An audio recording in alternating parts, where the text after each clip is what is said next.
The thing there is that we needed to get every stakeholder involved in this particular ID card scheme.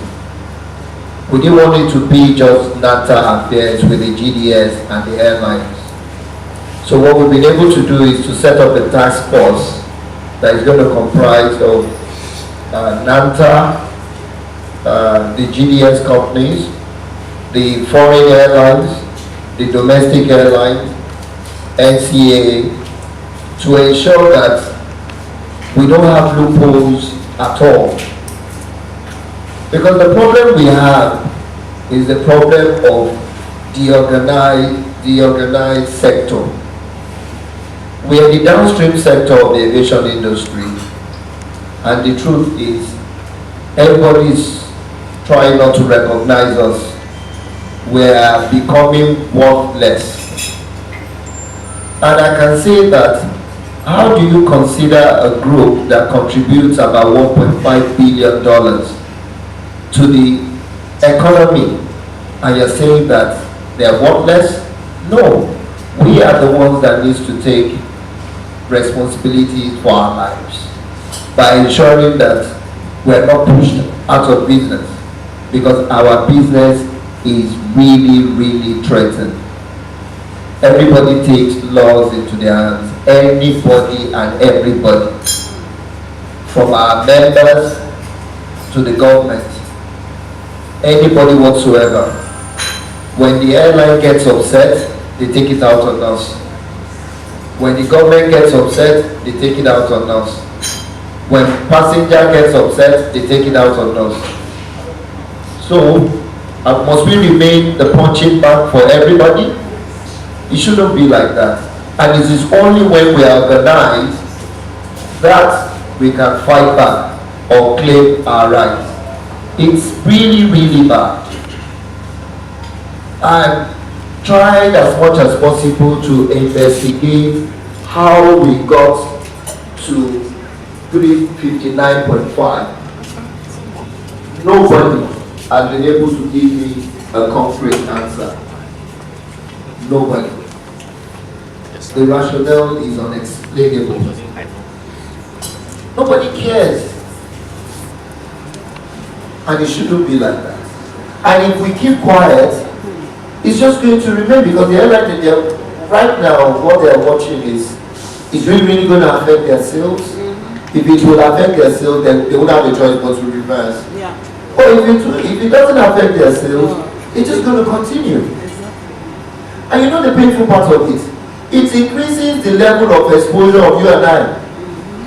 So if you have a DIP or a bank guarantee of 100 million, you really don't need to make extraordinary sales before they will ask you to come and top up. It's just by the virtue of the fact that the cost has increased, so you have to top up. And it's really not healthy for us. The banks are not even friendly with us anymore. The insurance company, they are saying, so we're the punching bag for everybody. And I honestly believe that the only thing that can take us out of this is this ID card thing. When they see that we're well organized, then we will have peace. I get phone calls from time to time.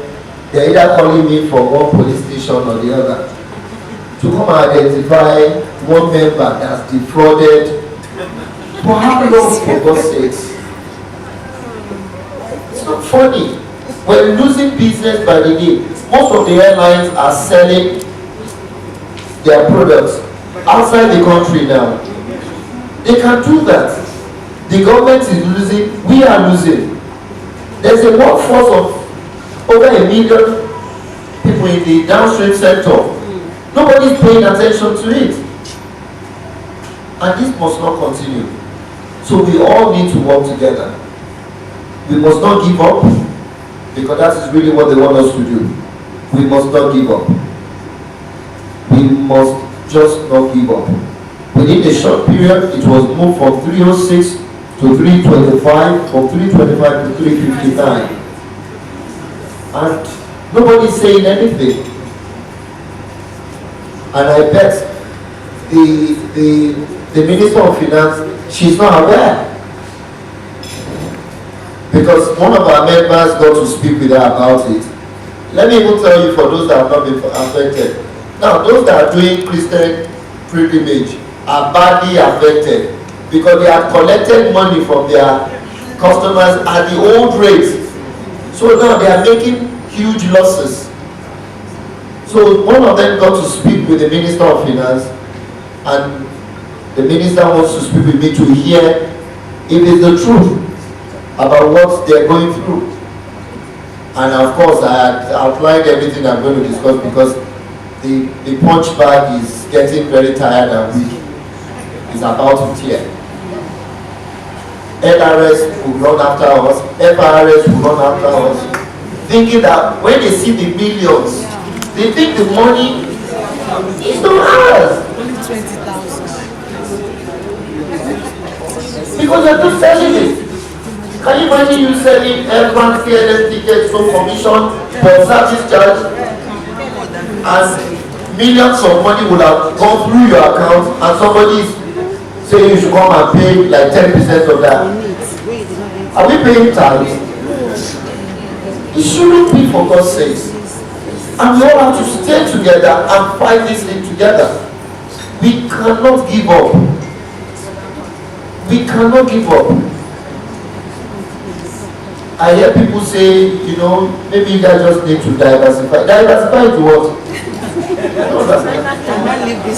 Diversify to what?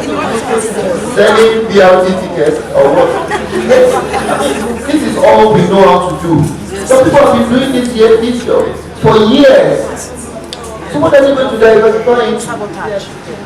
And please watch out.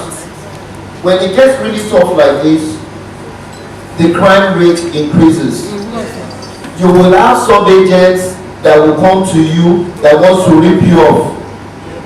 Please let us be careful. Banks are not lending, and because they are not lending, it's very easy for people to just get ticket off you, and the rest will be history. You cannot afford to lose your license. You have to protect what you have with everything you have. We have to open our eyes. It's a tough time that requires tough measures. I'm begging of you. We cannot afford. In the next few months, we'll be talking about another renewal at Leadway. If the record is not good, I'm not sure how this is going to go, because there's nothing like insurance bond anymore. It's not even the word anybody wants to hear. The bank don't want to hear it. Leadway does not want to hear it. So who is going to take insurance bond from you? So everything has to be collateralized with proper assets. So the truth is that if you have that kind of assets and you have that kind of money, you probably not be selling tickets. You got to do something else, because you can actually do the best you probably make in this industry is 6%. I don't know how others are doing it. By the time you calculate your overhead cost and subtract everything, you can't make beyond 6 points, except you are doing something else. And I'm willing to learn from you if you are doing this. That's the truth. We're just working ourselves out and we're getting so little. But be as it may, this is the only industry we have. We'll continue to talk, we continue to fight for what belongs to us, so that nobody puts us out of extinction.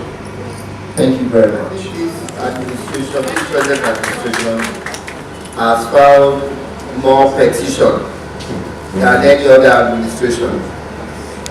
As a matter of fact,